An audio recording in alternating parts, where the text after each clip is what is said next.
بسم اللہ الرحمن الرحیم. تمام تعریف اس اللہ کے لیے جو عالمین کا رب ہے، اور درود و سلام ہو حضرت محمد مصطفیٰ صلی اللہ علیہ وآلہ وسلم اور آپ کی پاک آل پر.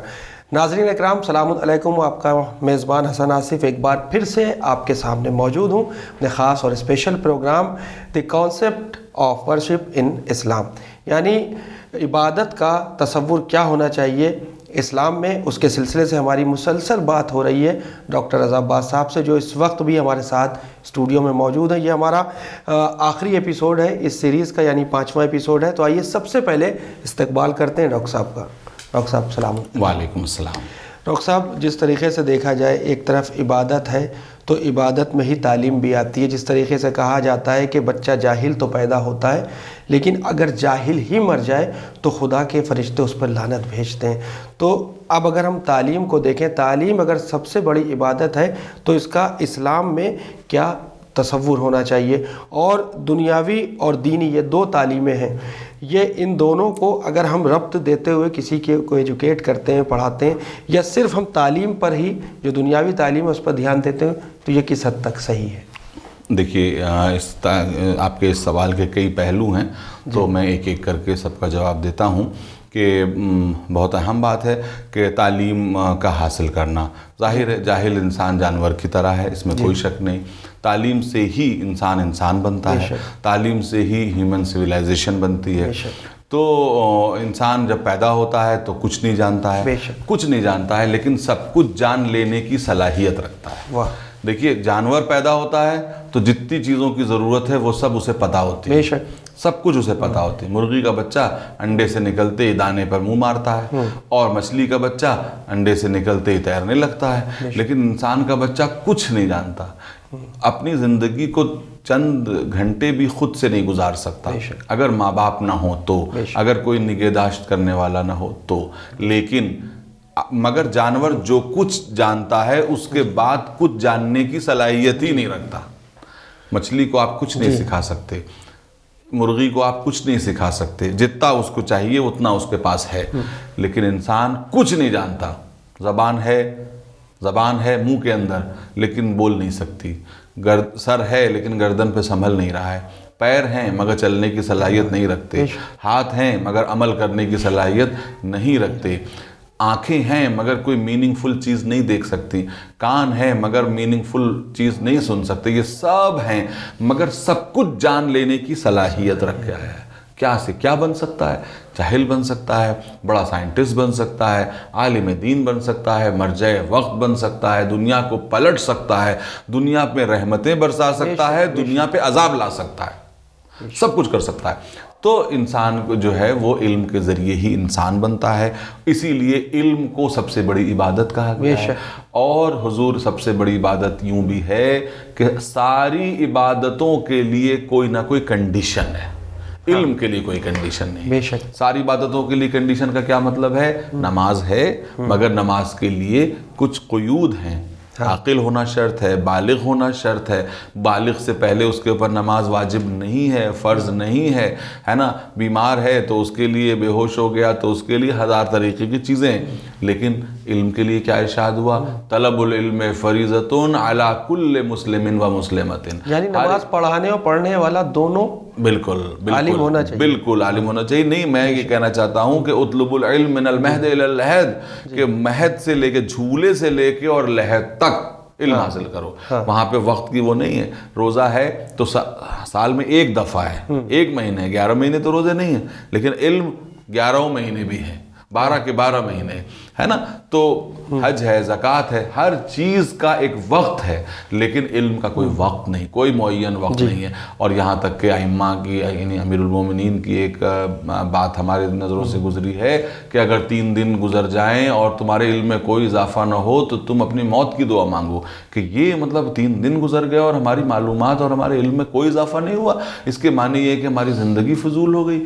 تو اب آپ سوچئے کہ علم کی کتنی زیادہ اہمیت ہے. تو سب سے بڑی عبادت جو ہے وہ علم ہے، کیونکہ عبادت کا فہم اور ادراک بھی علم ہی کے ذریعے سے ہوتا ہے. اچھا، اس بات کو ایکسیپٹ کریں ہم لوگ کہ اپنے جو کتاب قرآن مجید اللہ نے ہمارے اس اسلام کے لیے، ان کے چاہنے والوں کے لیے، رسول اسلام کی جو امت ہے اس کے اتاری، لیکن ہماری اس قوم میں اتنی زیادہ جاہلیت کیوں ہے؟ بھئی ہماری قوم میں بہت چپتا ہوا سوال ہے. صرف اس لیے جہالت اور جاہلیت ہے کہ دیکھیے برادر،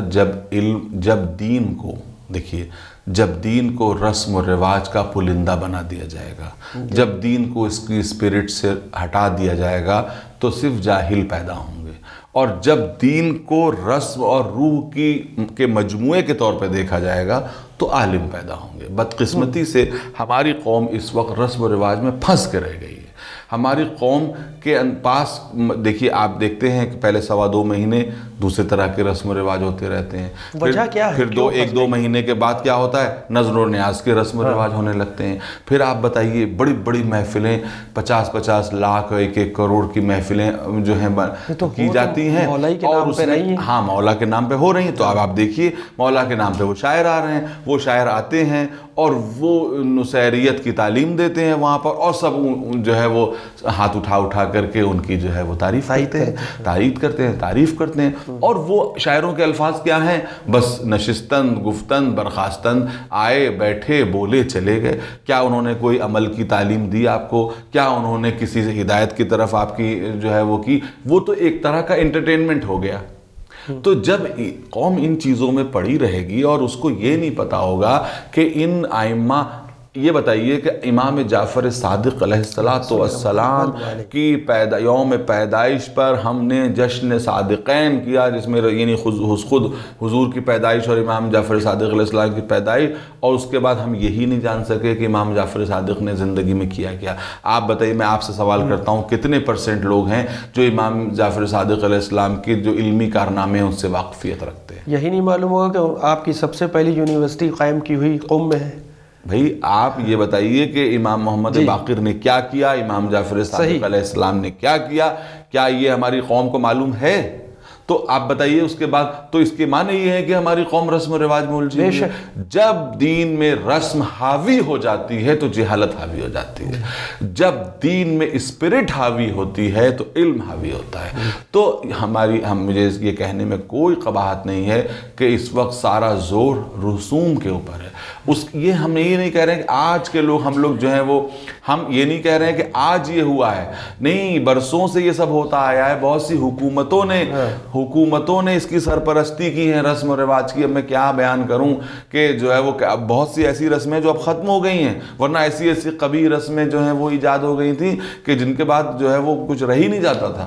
اسی جو ہے وہ اودھ میں ملتا ہے کہ پاک بیبیاں جو ہیں وہ بنائی گئی تھیں کہ جن کو اماموں سے منسوب کر دیا جاتا تھا، اور لوگ ان کو جو ہے مقدس بیبیاں کہتے تھے، اور ان کو جا کے صبح صبح سلام کرتے تھے، اور بس وہ ایسی ہو گئی تھی کہ اب ان کی شادی بیاہ نہیں ہوگی، اور وہ ان کو ہر امام کے لیے ایک بیوی منسوب کر دی گئی تھی، یہاں تک کہ حضرت حجت کے لیے بھی ایک بیوی منسوب کی گئی تھی. یہ سب ہوتا آیا ہے، اور بہت کچھ. کیا ان کی کسی نے جاننے کی کوشش کی کہ ان چیزوں کی شریعت میں کیا جگہ ہے؟ کیا اس میں کوئی یعنی شرعی قباحت ہے کہ نہیں؟ روایات میں کیا ملتا ہے؟ کچھ بھی نہیں. جو کچھ چاہا وہ اپنی مرضی سے چیزوں کے اوپر کر دیا. اچھا، یہ کمیونٹی اگر ہماری دیکھی جائے، اس میں اس زمانے میں بھی ایجوکیشن کی طرف زور دیا گیا تھا، تعلیم کی طرف زور دیا گیا تھا.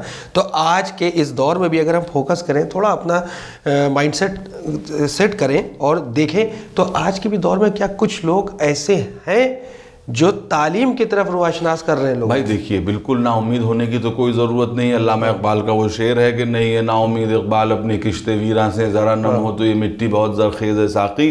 تو ذرا نمی ہو، ایسا نہیں. اور انگریزی مقولہ ہے کہ بھئی سلور لائننگ ہمیشہ ہوتی ہے، ہر ڈارک کلاؤڈ کے بیچ میں سلور لائننگ ہوتی ہے. تو امید کی کرنیں ہیں، لوگوں نے اپنے آپ کو کیا ہے، بہت لوگوں نے کیا ہے.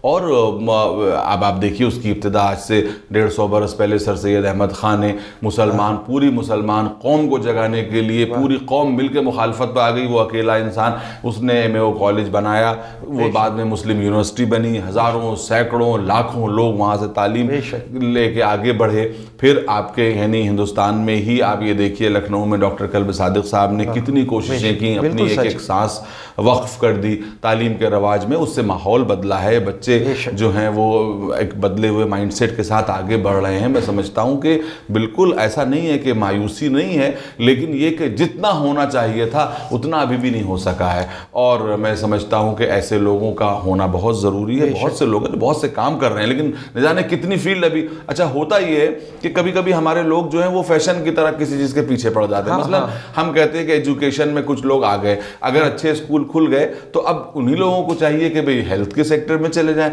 انہی کو چاہیے کہ وہ مثلا جو ہے وہ میڈیکل کے اس میں چلے جائیں یا کسی اور۔ تو معلوم یہ ہوا کہ اب ہر آدمی جو ہے ایسا کرنے لگے، ضرورت کے اعتبار سے ہوتا ہے۔ کسی محلے میں اگر ایک مسجد نہیں ہے تو مسجد بنانا واجب ہے، لیکن ایک مسجد بن گئی تو اس کے بعد اسکول بنانا واجب ہوگا، دوسری مسجد بنانے کی کوئی ضرورت نہیں ہوگی۔ یہ دیکھا جائے گا کہ معاشرے میں ضرورت کس بات کی ہے۔ اب اسکول بھی ہو گیا اور مسجد بھی ہو گئی، تو اب کوئی کہے کہ ہم دوسرا اسکول بنائیں گے یا دوسری مسجد بنائیں گے، اس سے بہتر ہے کہ اس سے کہا جائے تم ایک اسپتال بناؤ، اس لیے کہ وہ اسپتال بنانا بہت ضروری ہے۔ پھر اگر یہ بھی ہو گیا تو کہا گیا کہ تم ایک جو ہے وہ کتاب خانہ قائم کرو، کیونکہ کتاب خانہ کسی قوم کی زندگی کے لیے جو ہے وہ زندگی کی علامت ہوتی ہے۔ تو ہر چیز کی ضرورت ہے، اور جب ایک چیز کی ضرورت پوری ہو جائے تو دوسری چیز کا وجوب ہوتا ہے۔ اس کو واجب کفائی کہتے ہیں۔ واجب کفائی کسے کہتے ہیں؟ کہ اگر کسی نے ایک چیز کو کر دیا تو اب آپ کے اوپر سے وجوب ساقط ہو گیا دوسری چیز کے اوپر۔ جیسے کہا گیا نا کہ مشاہدہ جنازہ، نماز میت میں شرکت کرنا واجب کفائی ہے۔ آپ کے محلے میں اگر ایک انسان مرا تو نماز جنازہ پڑھنا ہر مسلمان پر واجب ہے۔ اچھا، لیکن اگر کچھ لوگوں نے ادا کر دی تو آپ پر سے وہ واجب ہٹ گیا، لیکن اگر کچھ لوگوں نے بھی نہیں ادا کی تو سب گنہگار ہوں گے۔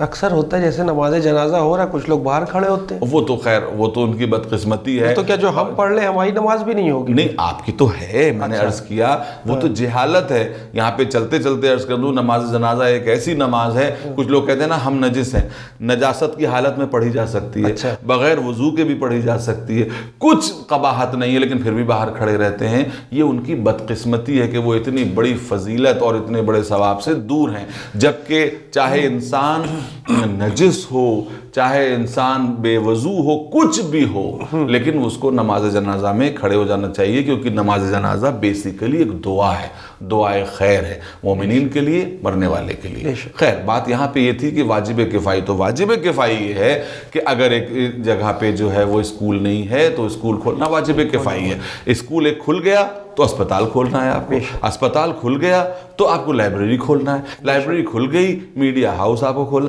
ہر چیز کی ایک ضرورت ہے، سماج جس چیز کی ضرورت ہے اگر وہ نہ ہو، اگر معاشرے میں ڈاکٹر نہ ہو تو ہر آدمی پر ڈاکٹر بننا واجب ہے۔ لیکن اب 4 ڈاکٹر نکل آئے تو وہ واجب سب کے اوپر سے ساقط ہو گیا۔ اب کیا بننا؟ ایک عالم دین بننا واجب ہے۔ اب جب 2 عالم دین پیدا ہو گئے تو سب پہ سے وہ واجب ختم ہو گیا۔ اب آپ کو مثلا انجینئر بننا ضروری ہے، اب آپ کو ٹیچر بننا ضروری ہے، کیونکہ معاشرے کو ہر ایک کی ضرورت ہے۔ اب دیکھیے ڈاکٹر صاحب، جس طریقے سے دیکھا جائے اپنی کمیونٹی میں مدرسے بہت زیادہ ہیں، ٹھیک ہے، اس میں فقہ کی تعلیم بھی دی جاتی ہے، لیکن اس تعلیم کے ساتھ ساتھ جو وہی سوال کا آ جائے گا جواب پھر شروعات کے سوال میں، کہ فقہ کی تعلیم کے ساتھ ساتھ جو ماڈرن ایجوکیشن جو زندگی میں دنیا میں بھی ضروری ہے اور آخرت میں وہ تعلیم ضروری ہے جو فقہ کی ہے، تو کیا اس طرف رجحان نہیں ہونا چاہیے؟ دیکھیے آپ کے سوال کی بھی میں چھوٹی سی اصلاح کروں گا، علیہ السلام نے اس کے بارے میں توجہ نہیں دلائی۔ آپ کے سوال کی بھی اصلاح کروں گا کہ ماڈرن ایجوکیشن جس کو آپ کہہ رہے ہیں ممکن ہے وہ بھی آخرت کے لیے ہو۔ مثلا ایک جو سائنٹسٹ ہے وہ اللہ کی معرفت حاصل کر رہا ہے انہی چیزوں کے ذریعے سے، تو وہ آخرت میں اس کے کام آنے والی ہے۔ اور اگر دینی تعلیم کے ذریعے وہ دنیا حاصل کرنا چاہ رہا ہے تو وہ جو دینی تعلیم ہے وہ اس کو آخرت میں جو ہے اس کے اوپر مصیبت لانے والی ہے۔ بات یہ ہے کہ ہر علم جو ہے اس کا مقصد 2 ہونا چاہیے، ایک معرفت، اللہ کی کائنات کی معرفت، اور دوسرا مقصد انسانیت کی خدمت۔ بہت اچھی بات۔ یہ 2 مقصد کے تحت جو تعلیم بھی حاصل کی جائے گی، چاہے وہ حوزوی تعلیم ہو، چاہے اسکولی تعلیم ہو، کالج کی تعلیم ہو، یونیورسٹی کی تعلیم ہو، وہ عبادت ہے۔ اب یہ بات ہے کہ حوزے زیادہ ہو گئے، فرض کیجئے تو ضرورت ہے کہ اسکول بھی کھولے جائیں، یونیورسٹی کھولی جائے، ہے نا۔ اور دیکھیے میں نے عرض کیا کہ ہمارے یہاں اب کافی ماشاءاللہ تعداد میں علماء کرام جو ہیں وہ ایران سے آ رہے ہیں اور نجف سے آ رہے ہیں، خدا کرے وہ کامیاب رہیں، اچھے رہیں، اور اس میں بہت سے ایسے بھی ہیں جو بڑی اچھی تعلیم حاصل کر کے آ رہے ہیں، لیکن ہم یہ دیکھتے ہیں کہ بہت سے ایسے بھی ہیں کہ جو بس ایسا لگ رہا ہے کہ وہ وہاں کی سرزمین چھونے کے لیے گئے تھے، تو ان کو دیکھ کے بھی افسوس بھی ہوتا ہے، اور ہم سمجھتے ہیں کہ کسی بھی تعلیم کی سب سے بڑی چیز ہوتی ہے کوالٹی. تو وہاں سے جو آئے تو وہ کوالٹی کا جو ہے وہ فہم اسلام لے کر کے آئے، ایسی چیز لے کر کے آئے کہ جس کی سماج کو ضرورت ہے. ایسی باتیں نہ کرنے لگے کہ جو یا تو آسمانوں کے اوپر ہوں یا زمین کے نیچے کی ہوں، زمین کی تو کوئی بات ہی نہ کر سکے. تو ہر طرح کا علم، ہر طرح کی نالج اور ہر طرح کی ایجوکیشن دینی ہی ہے، دین کی ہی ہے. اگر جو ہے وہ ایک ڈاکٹر بن رہا ہے خدمت خلق کے لیے تو آخرت میں فائدہ، اگر کوئی عالم دین بن رہا ہے دنیا کمانے کے لیے تو آخرت میں نقصان. اچھا، دنیا میں بھی کوئی ایسی عبادت ہے، کوئی ایسی انوکھا عبادت جس کو کہیں کہ ہم نے دنیا میں جو وہ عبادت کی تو اس کا ہم کو جو رزلٹ مل رہا ہے وہ آخرت میں ملے؟ تمام عبادت کا رزلٹ آخرت میں ملے گا، اور بہت سی عبادتیں ایسی ہیں کہ جن کے لیے احادیث میں کہ اگر کسی نے ایک ایسی اچھی سنت جاریہ اپنائی کہ جس کو بعد میں آنے والے لوگ تو جب تک وہ ہوتا رہے گا تب تک اس کے نامہ اعمال میں نیکیاں. اور صدقہ جاریہ بہت کچھ ہے. آپ نے اسکول کھولا، ہمیشہ اس کا ثواب ملے گا. آپ نے کنواں کھودوایا، جب تک لوگ پانی پیتے رہیں گے اس کا ثواب ہے. آپ نے جو ہے وہ ہاسپٹل بنوایا، جب تک مریض اس سے شفا پاتے رہیں گے تب تک آپ کو ثواب ملتا رہے گا. اللہ تعالیٰ نے یہ انسان کے نامہ اعمال، یہ اللہ کا رحم و کرم ہے کہ مرنے کے بعد بھی رجسٹر کھلا رہتا ہے، یعنی مرنے کے بعد یہ رجسٹر کھلا ہوا ہے، اور جتنے لوگ شفا پا رہے ہیں اس کا لکھ رہا ہے، جتنے تعلیم حاصل کر رہے ہیں اس کا اس کے رجسٹر میں نام لکھا جا رہا ہے. تو صدقہ جاریہ کہا جاتا ہے اسی کو. آپ نے ایک سڑک بنوا دی، آپ نے رات میں جسے کہتے ہیں نا کہ ایک دیا لا کے سڑک پہ رکھ دیا، نیکی ہے. اور حدیثوں میں بھی جملہ آیا ہے کہ اگر کسی نے راستے سے ایک کانٹا ہٹایا، راستے سے ایک اتنا سا پتھر ہٹا دیا کہ کسی کو چوٹ نہ لگ جائے، وہ اس کے نامہ اعمال میں نیکی لکھی جائے گی کہ اس نے راستے سے پتھر کو ہٹایا. بہت اچھی بات. تو بس یہ جو ہے کہ اللہ تعالیٰ یہ سب عبادتیں تو میں نے عرض کیا کہ جب عبادتوں کے تصور کو کھولا جاتا ہے تو کائنات اس میں سمٹ آتی ہے، اور جب کوئی قوم اسے بند کر دیتی ہے تو چند رسوم میں اس کو قید کر دیتی اور یہ کہتی ہے کہ یہ تو دین کا کام تھا، اب ہم دنیا میں آ گئے. ابھی تک ہم مسجد میں تھے تو اللہ کا کام کرے، اب ہم ایک عام آدمی ہیں، اور عام آدمی ہیں تو دھوکہ بھی دیں گے، فریب بھی کریں گے، جھوٹ بھی بولیں گے، سب کچھ کریں گے. یہ تصور نہ تو میں یہ کہہ سکتا ہوں کہ نہ اسلام اسے قبول کرتا ہے اور نہ کوئی بھی دھرم اس کو قبول کرتا ہے. بہت اچھی بات. ہم جائیں گے ایک چھوٹی سی نصیحت جسے ہم پیغام کہتے ہیں، وہ ہمارے ناظرین کو کانسیپٹ آف ورشپ ان اسلام کے سلسلے. میں یہ محسوس کرتا ہوں کہ سب سے زیادہ نصیحت کی ضرورت خود میری ذات کو ہے، لیکن اگر آپ یہ فرما رہے ہیں تو میں یہی کہوں گا کہ ہم جو ہیں وہ عبادتوں کو قلیل انجام دیں، کم کریں، مگر روح کے ساتھ کریں. بہت اچھی عبادت میں کثرت، خود قدرت نے کہا ہے کہ هو الذی خلق الموت والحیات لیبلوکم ایکم احسن عملا، کہ وہ یہ دیکھے، اس نے موت و حیات کو اس لیے پیدا کیا تاکہ وہ یہ دیکھے کہ کون احسن عمل کرتا ہے، کون کوالٹی کا عمل کرتا ہے. کوانٹیٹی اللہ کی راہ میں قابل قبول نہیں ہے، کوالٹی اس کی راہ میں قابل قبول ہے. قلیل مقدار میں پڑھی ہوئی نمازیں جو اس کے حضور کے ساتھ پڑھی جائیں، اس تمام شرائط کے ساتھ پڑھی جائیں، جن کا اثر اعضاء و جوارح پر ہو، جن کا اثر سماج میں دکھتا ہو، وہ نمازیں اس کی بارگاہ میں قبول ہیں، بنسبت شیطان کی نمازوں کی طرح کہ جو ہر دنیا کے چپے پہ نماز پر سجدہ کرتا تھا لیکن سجدے کی روح سے جو ہے وہ نابلد تھا اور جو ہے وہ غافل رہا. تو اس لیے ہم اپنی قوم سے یہ کہنا چاہیں گے کہ روح عبادت کے ساتھ، یعنی رسم عبادت کے ساتھ روح عبادت کو بھی سمجھیں اور جانیں، اور عبادت کی قلت سے نہ گھبرائیں. جیسا معصومین نے کہا، صدقہ دو، قلت سے نہ گھبراؤ، تھوڑا سا ہے، نہ دینے سے تو بہتر تھوڑا ہی سا دینا بہتر ہے. خلوص کے ساتھ ادا کرو، خلوص کے ساتھ ادا کرو، اور قربتاً اللہ کو ہمیشہ انسان سامنے رکھے تو اس کی عبادتیں اللہ کی بارگاہ میں قابل قبول ہوں گی. بہت بہت شکریہ ڈاکٹر صاحب. انشاءاللہ ہم پھر آپ سے ملاقات کریں گے کسی اور نئی سیریز میں. تو عبادت کا جو مفہوم ہے وہ علم کے ساتھ ہے کہ اگر علم کے ساتھ عبادت ہو تو یقیناً ہماری کامیابی اور کامرانی ہے. اور اگر ہم عبادت خلوص کے ساتھ کر رہے ہیں، جس کے جیسا ڈاکٹر صاحب نے بتایا، ہمارے سامنے اتنی خوبصورت پرسنالٹی بیٹھی ہے، ان کی تعریف کیا کی جائے. آپ خود علی گڑھ مسلم یونیورسٹی فیکلٹی آف تھیولوجی سے ہیں، ماشاءاللہ آپ نے علم حاصل کیا. ہم آپ سے جو سوال کرتے ہیں آپ اس کا جواب بہت خوبصورتی سے دے دیتے ہیں. یہ ہے علم کا کمال. دنیا میں اگر ترقی حاصل کرنا ہے تو علم حاصل کرنا ہے. فی الحال بس میری بھی یہی چھوٹا سا ایک پیغام حسن آصف کی طرف سے ہے، کیونکہ میں خود بھی حقیر باتیں جو اچھی ہم کو معلوم ہوتی ہیں وہی ہم آپ تک پہنچاتے ہیں. فی الحال ہمیں اور ہمارے ڈاکٹر صاحب کو اجازت دیں اور دعاؤں میں یاد رکھیں. انشاءاللہ ہم پھر حاضر ہوں گے کسی اور نئی سیریز میں. فی الحال دیکھتے رہیں channel one message of humanity. شکریہ. خدا حافظ.